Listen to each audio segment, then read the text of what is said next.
안녕하십니까. 월간조선 배진영입니다. 네, 월간조선 정혜연입니다. 오늘자에 베네수엘라 해변에서 60명의 용병이 상륙을 시도하다가 실패했다는 기사가 실렸습니다. 미국 그랜베리 출신 퇴역 군인이 기획을 했다고 하는데요. 1961년에 있었죠. 미국 CIA가 주축이 돼서 쿠바를 침공했던 피그만 사건을 좀 연상시킵니다.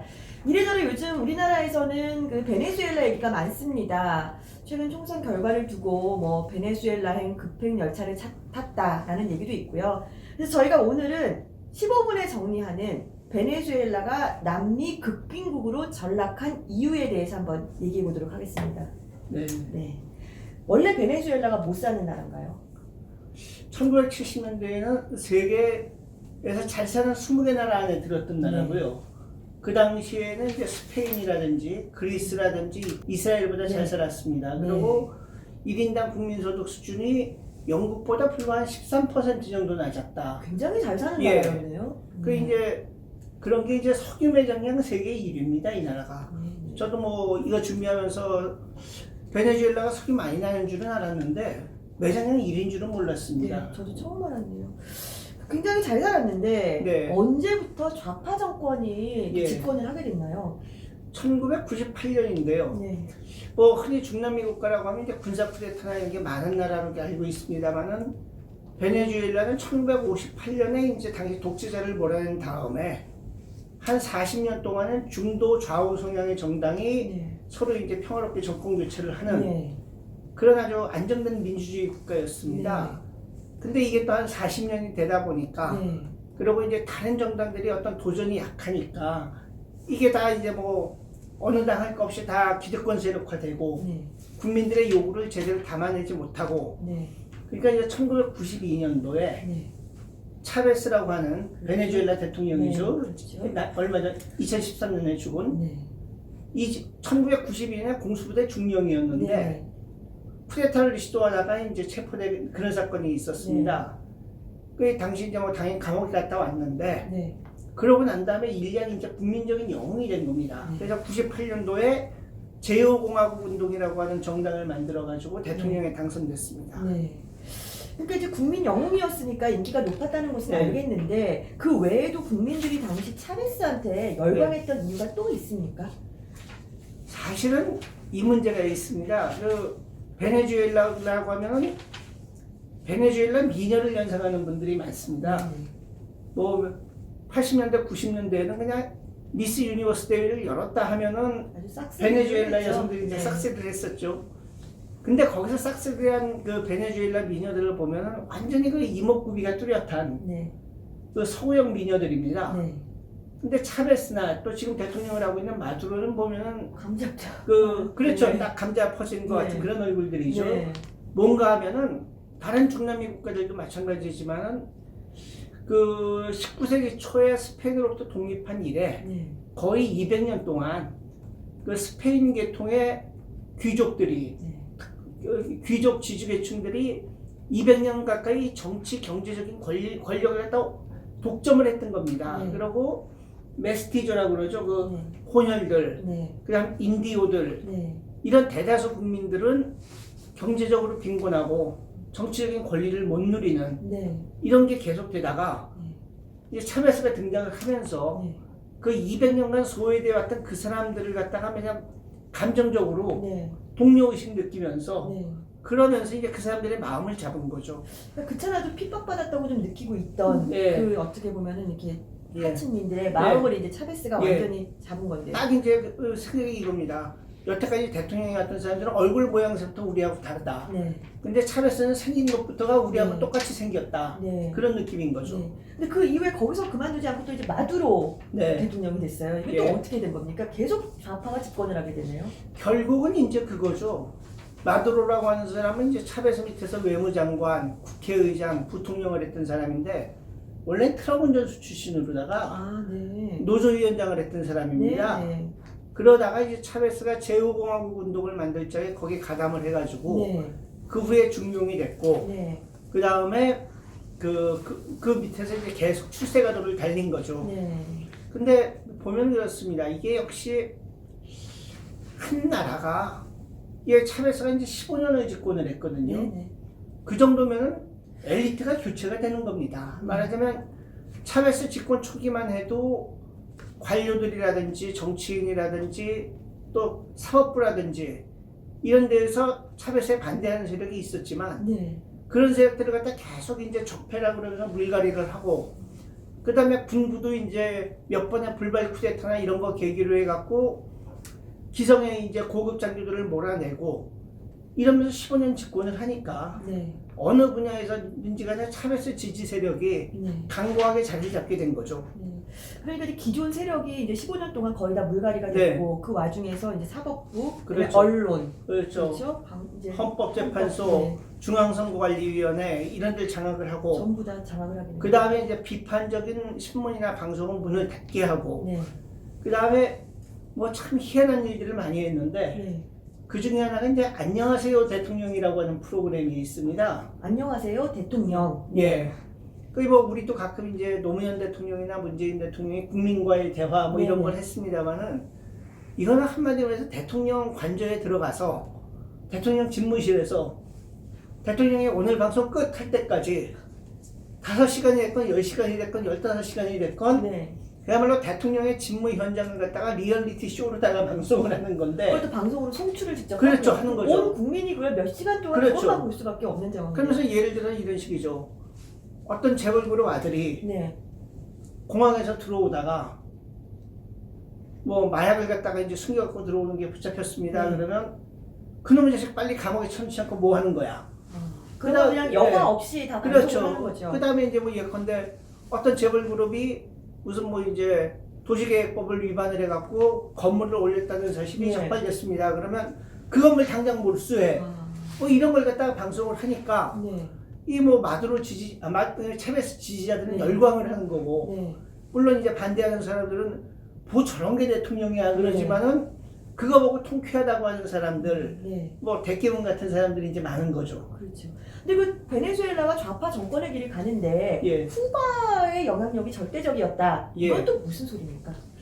그 아까 이제 차베스가 쿠데타를 갖다가 시도했다가 이제 감옥 생활을 하고 나왔다 그랬는데 네. 그러고 나와서 이제 자기가 평소에 존경하던 네. 쿠바의 카스트로를 찾아갑니다. 네. 그때부터 이제 카스트로하고 이제 연계가 되는데 네.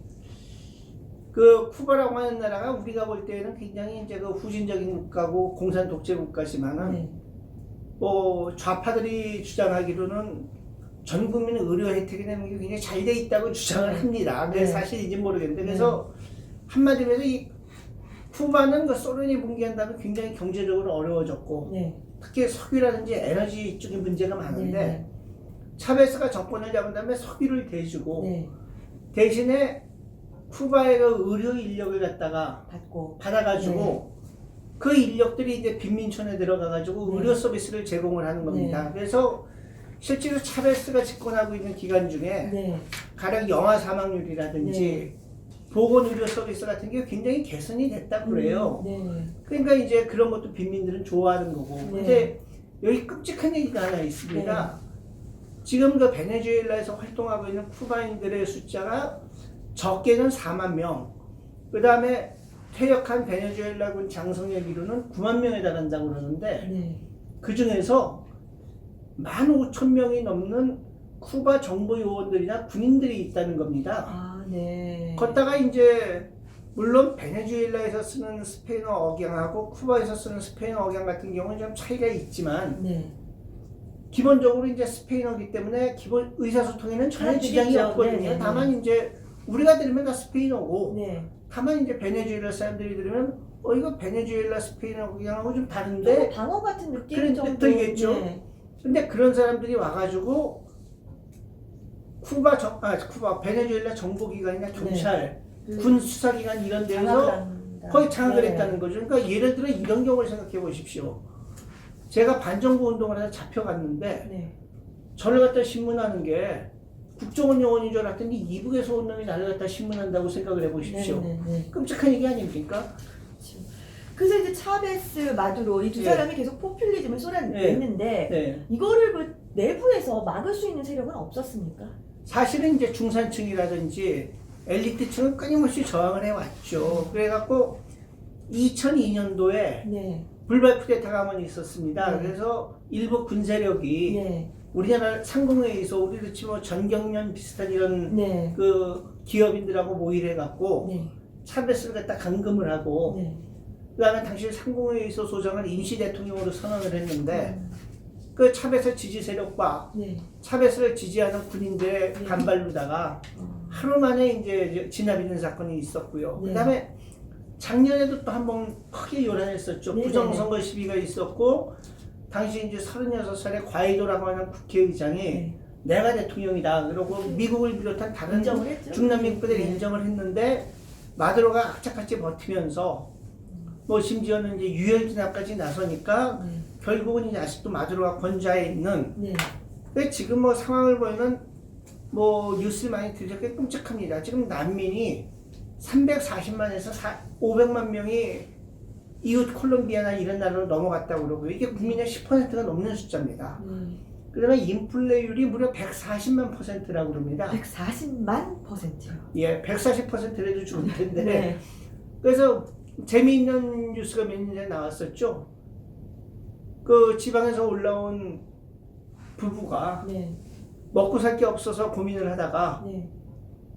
그 베네수엘라 지폐를 가지고서 네. 그걸로다가 이제 핸드백이라든지 가방을 만들어 갖고서 하는. 네. 그래서 이제 계속 이제 결국은 이겁니다. 그 한마디로 중산층이나 엘리트층들 그리고 깨어있는 시민들이 반발을 하고는 있지만은 워낙 뭐 소외가 같은 사람들이 많기 때문에 그 사람들한테 퍼주기를 계속하는 게 먹혀 들어가는 거고요. 네. 그 다음에 이게 있습니다. 이 퍼주기 복지라고 그러지만 이게 다 주는 게 아닙니다. 네. 애국수첩이라는 걸 발급을 해가지고 네. 한마디로 해서 정권한테 반대하는 사람들한테는 기본적인 복지 서비스도 안 주는 네. 이런 치사한 방법으로 권력을 유지하고 있는 거죠. 자기 선택적인 국민도 그렇죠. 아니고 선택적으로 그렇죠. 하는 거네요. 근데 보면 아까도 이제 작년에 있었던 네. 얘기를 좀 해주셨는데 네. 미국이나 네. 국제 사회가 이 베네수엘라 상황을 가만히 두고 보지만은 않았을 것 같은데요. 그건 미국이 이제 뭐 계속 비난을 해왔고, 그다음에 사실 작년 같은 경우에 그 과이도 국회의장을 갖다가 합법 대통령으로 인정한다고까지 했는데 그랬죠. 네. 또 이제 이웃한 중남미 국가들 반발을 했었고, 네. 근데 역시 뭐 독재자가 악착같이 버티려고 그러면은 이거 잘 끌어내리기가 쉽지 않은 것 같습니다.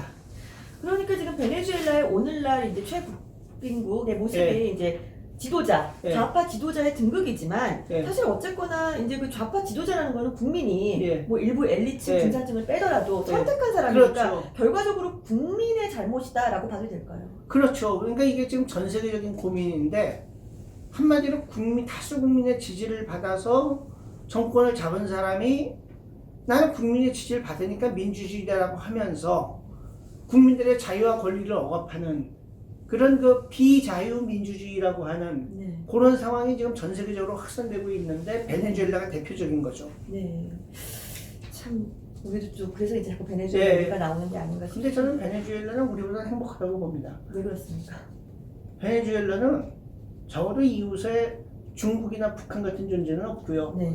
그 다음에 그래도 걸어서 이웃 나라로 갈 수 있고 네.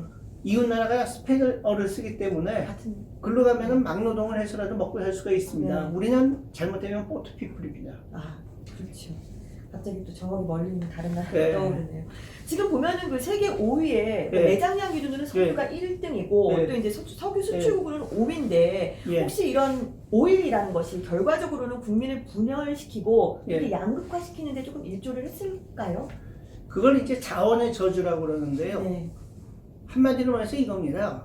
자원이 많은 나라. 그래서 그 자원을 바탕으로 해서 국가가 일종의 퍼주기식 그 복지를 하는 나라는 민주주의가 발달할 수가 없고, 그 다음에 이제 상공업이 발전하고, 네. 그래서 국민들이 자기가 노력해서 번 돈으로 세금을 내는 나라에서는 네.